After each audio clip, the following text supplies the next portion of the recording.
नमस्कार, आप देख रहे हैं स्पेशल रिपोर्ट। मैं हूं आपके साथ आयुषी गुप्ता। चलिए रुक करते हैं खबरों की ओर। विजयनगर ब्लैकमेल कांड मामला, आपको बता दें कि ब्लैकमेल कांड के विरोध में सावर कस्बा बंद है। सर्व समाज समेत कई संगठनों में आक्रोश देखने को मिल रहा है और मुख्य मार्ग में निकाली जाएगी विशाल आक्रोश रैली। दोपहर 2 बजे ब्लैकमेल कांड के विरोध में जो है आक्रोश रैली निकलेगी। ब्लैकमेल कांड की दोषियों को फांसी देने की मांग की जा रही है। इस वक्त ये बड़ी जानकारी आपको दे रहे हैं। विजयनगर ब्लैकमेल कांड से जुड़ी हुई ये बड़ी अपडेट। आज सावर कस्बा बंद रहने वाला है। मुख्य मार्ग में विशाल आक्रोश रैली निकाली जाएगी। तो दोपहर 2 बजे ब्लैकमेल कांड के विरोध में आक्रोश रैली निकलेगी। ये बड़ी जानकारी आपको दे रहे हैं। ब्लैकमेल कांड के दोषियों को फांसी देने की मांग की जा रही है। और ज्यादा जानकारी के लिए संवाददाता अशोक हमारे साथ लाइव जुड़े हुए हैं, उन्हीं का रुख कर लेते हैं। अशोक, 2 बजे का वो वक्त होगा जब विशाल आक्रोश रैली निकाली जाएगी। जरा तस्वीर दिखाइए और अपडेट दीजिए पूरे मामले में।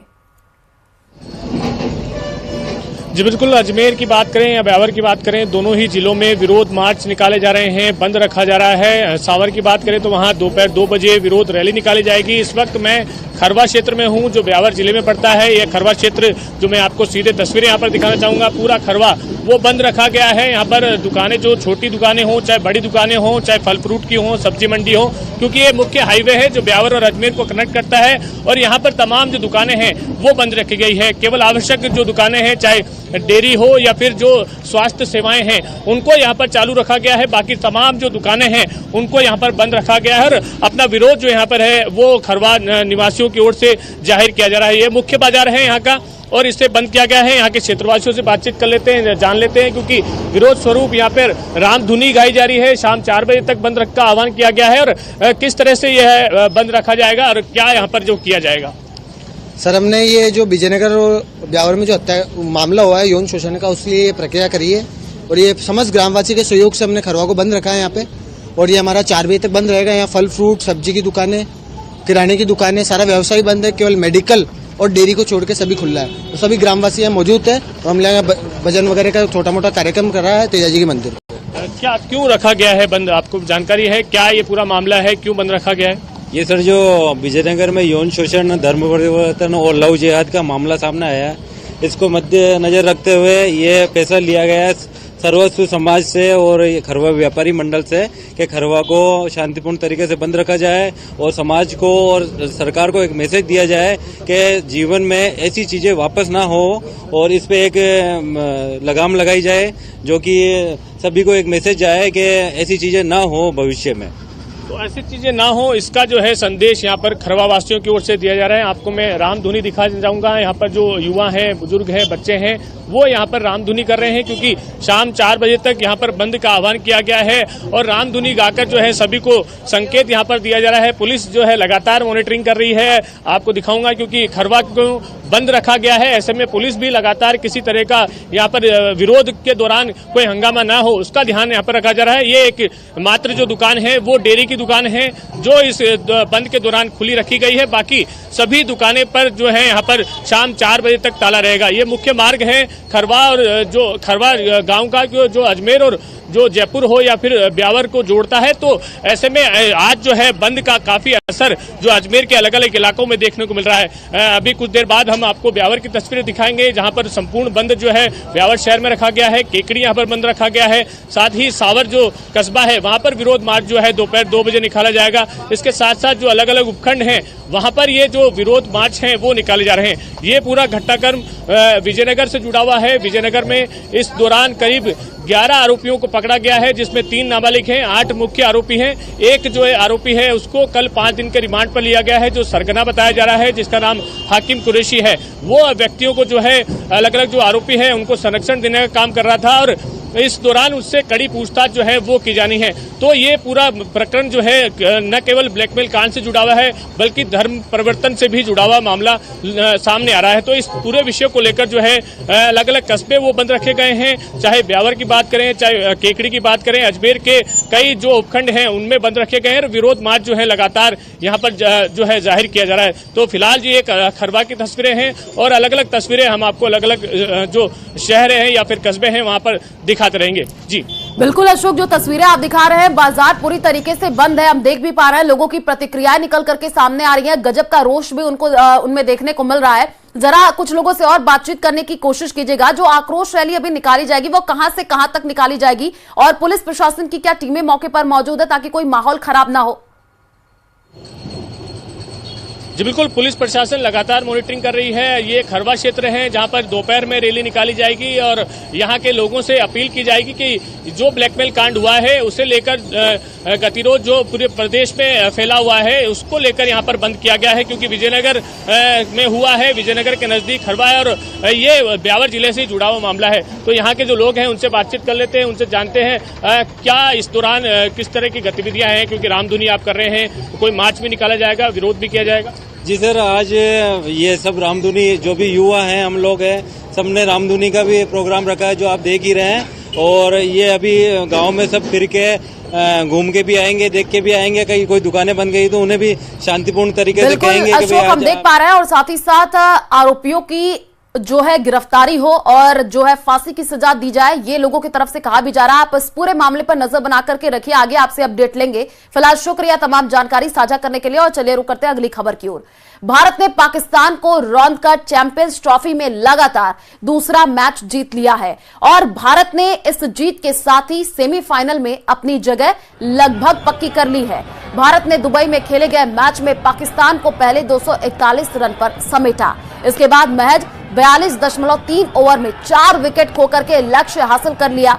भारत की जीत के सबसे बड़े हीरो रहे विराट कोहली। कोहली ने 100 रन की नाबाद पारी खेली, उन्हें प्लेयर ऑफ द मैच चुना गया।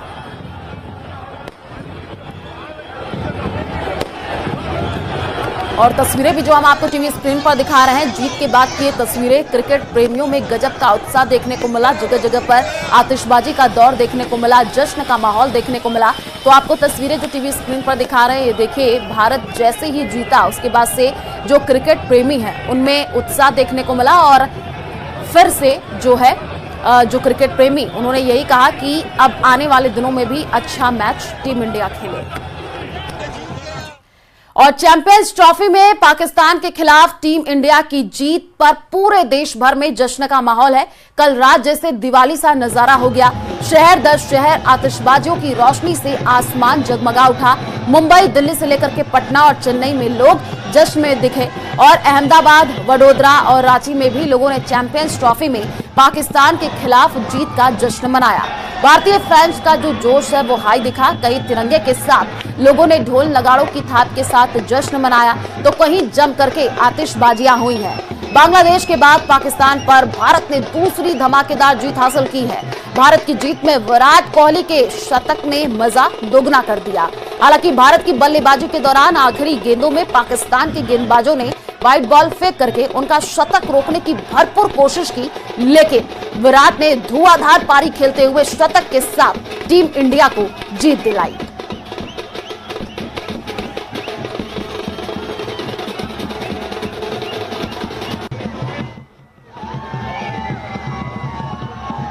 और पाकिस्तान के खिलाफ टीम इंडिया की जीत, खासकर विराट के चले बल्ले को लेकर के भारतीय फैंस बेहद खुश हैं। आपको क्रिकेट फैंस का रिएक्शन सुनाते हैं।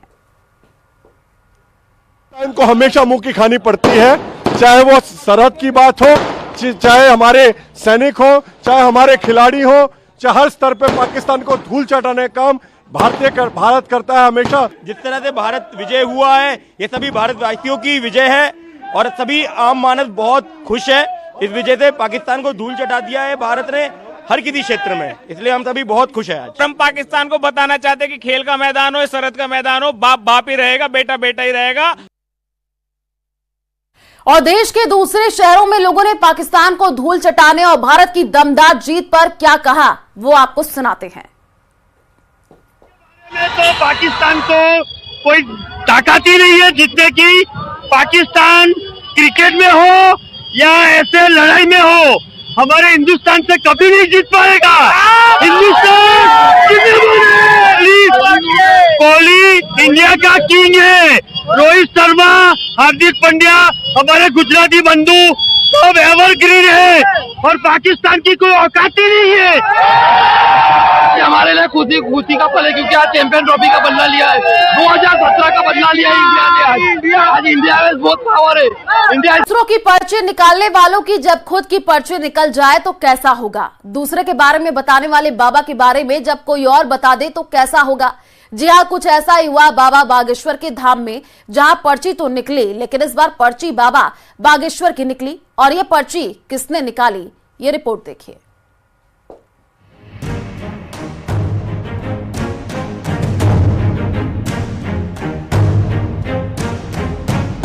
लोगों की पर्ची निकालने से चर्चा में आए बाबा बागेश्वर धीरे धीरे फेमस हो गए। लोगों की पर्ची निकालते और लोग बड़े चाव से उन्हें सुनते और बताते कि हाँ ये सच है।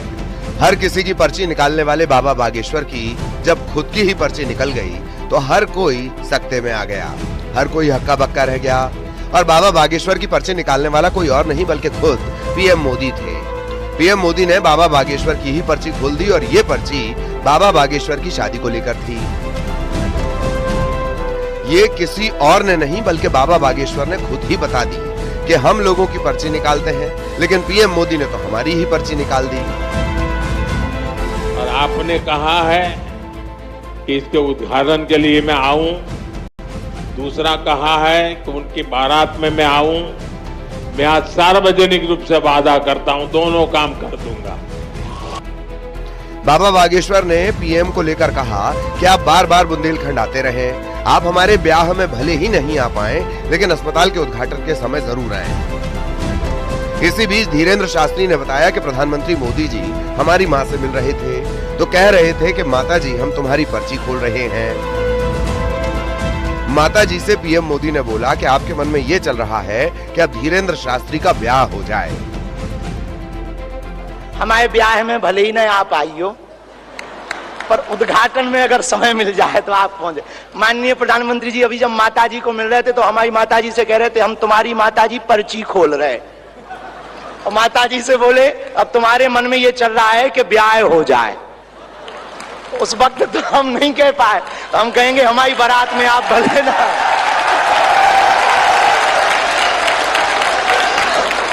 और हमने जब माताजी के प्रति आपका भाव देखा, सॉल लाए माताजी के लिए और हमें मिला संदेशा के 5 मिनट हम माताजी को मिले। हम माताजी का जैसे ही भाव माताजी के प्रति देखा, हमने वहीं बैठे बैठे प्रण लिया कि माननीय प्रधानमंत्री जी की माताजी के नाम से इस अस्पताल में एक वार्ड बनाया जाएगा।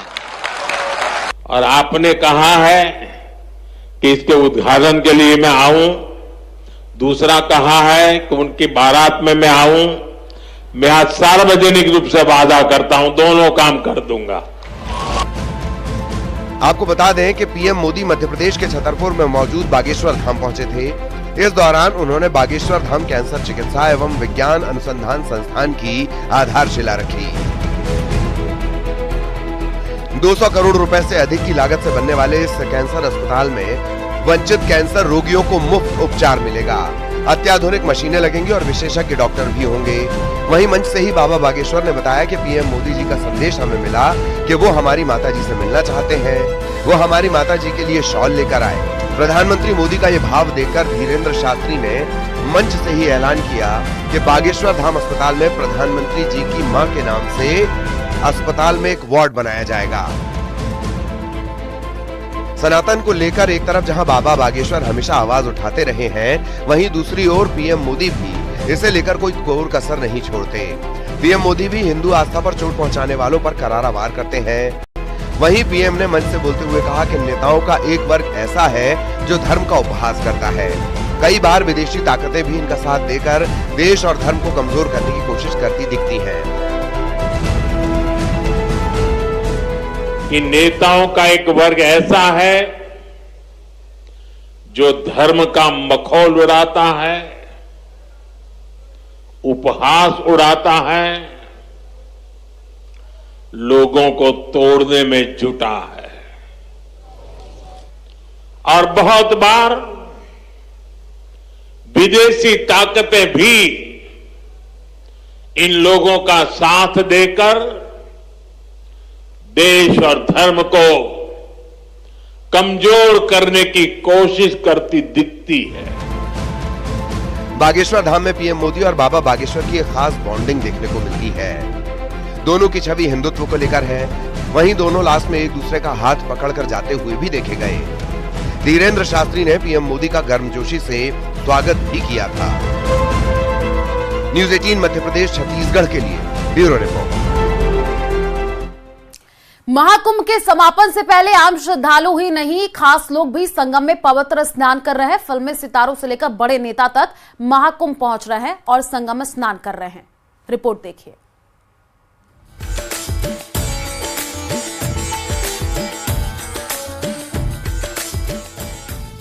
त्रिवेणी संगम पर स्नान की तस्वीरें मशहूर गायक कैलाश खेर की हैं। बॉलीवुड स्टार्स लगातार महाकुंभ पहुंच रहे हैं और इस महापर्व में शामिल हो रहे हैं। हर किसी की इच्छा है कि वर्षों बाद मिले इस अद्भुत संयोग पर पावन स्नान कर पुण्य लाभ कमाएं। कैलाश खेर अपने गीत के जरिए समा बांधने में माहिर हैं और जब प्रयागराज पहुंचे तो अपने अंदाज में महाकुंभ की भव्यता की जमकर सराहना की और कहा कि इस तरह का आयोजन विश्व में कहीं और देखने को नहीं मिलता है। देव अवतरण हो और वो देव आपको ऐसे छुएं तो ऐसी अनुभूति हो रही है। बड़ों से सुना था कि जब तीर्थ में जाएंगे तो कई दिन लगते थे, हमको तो 10 ही घंटे लगे कुल। हम लखनऊ से रात 12 बजे चले बाई रोड और 10 बजे पहुंच भी गए। तो हे मेरे दाता, समय कितना बदल दिया आपने, युग कितने बदल गए। क्योंकि मेरा भारत जो है ये आस्था की धरती है। आस्था जहाँ होती है वहाँ कई कई पीढ़ियां साथ रहती हैं। अब जरा शनिवार दोपहर की इस तस्वीर पर भी नजर डालिए। बॉलीवुड की मशहूर एक्ट्रेस तमन्ना भाटिया भी परिवार के साथ त्रिवेणी संगम पर स्नान के लिए पहुंची। परिवार के सदस्यों के साथ गंगा पूजन किया और दान पुण्य में हिस्सा लिया। तमन्ना भाटिया ने बेहद साधारण अंदाज में पूजा अर्चना की और इस महापर्व में शामिल होने पर खुद को सौभाग्यशाली बताया। बीजेपी नेता और सांसद संबित पात्रा भी महाकुंभ स्नान के लिए पहुंचे। संबित पात्रा ने कहा कि यहां आना और पवित्र स्नान करना सौभाग्य की बात है। संबित पात्रा ने पुरी से प्रयागराज की यात्रा का जिक्र करते हुए कहा कि यहां आकर महसूस हुआ कि जन्मों के पुण्य से ही महाकुंभ संगम स्नान का अवसर मिलता है। ये तो जन्मों का पुण्य होता है जब मनुष्य को महाकुंभ में और वो भी प्रयागराज में आके स्नान करने का, डुबकी लगाने का मौका मिलता है। यह सुअवसर आज मुझे प्रदान हुआ है। मैं बहुत धन्यवाद देता हूं जगन्नाथ जी का कि उन्होंने मुझे ये मौका दिया यहाँ प्रयागराज आने का। पुरी से प्रयागराज तक का आज हमने सफर तय किया है और यहाँ जिस प्रकार की व्यवस्थाएं हैं वो अपने आप में अभूतपूर्व है। इस प्रकार की व्यवस्थाएं न भूतो न भविष्यति। महाकुंभ भारतीय संस्कृति और आध्यात्मिकता का जीवंत प्रतीक है। 12 साल बाद आयोजन और इस बार अनोखे संयोग की वजह से आम श्रद्धालु ही नहीं, खास लोग भी इस पल में शामिल होकर खुद को धन्य करना चाहते हैं। ऐसे में बात चाहे फिल्मी सितारों की हो रही हो या फिर राजनीतिक हस्तियों की, हर कोई पावन स्नान कर पुण्य के लिए महाकुंभ पहुंच रहा है। Bureau report, news 18। और चलिए फिलहाल इस बुलेटिन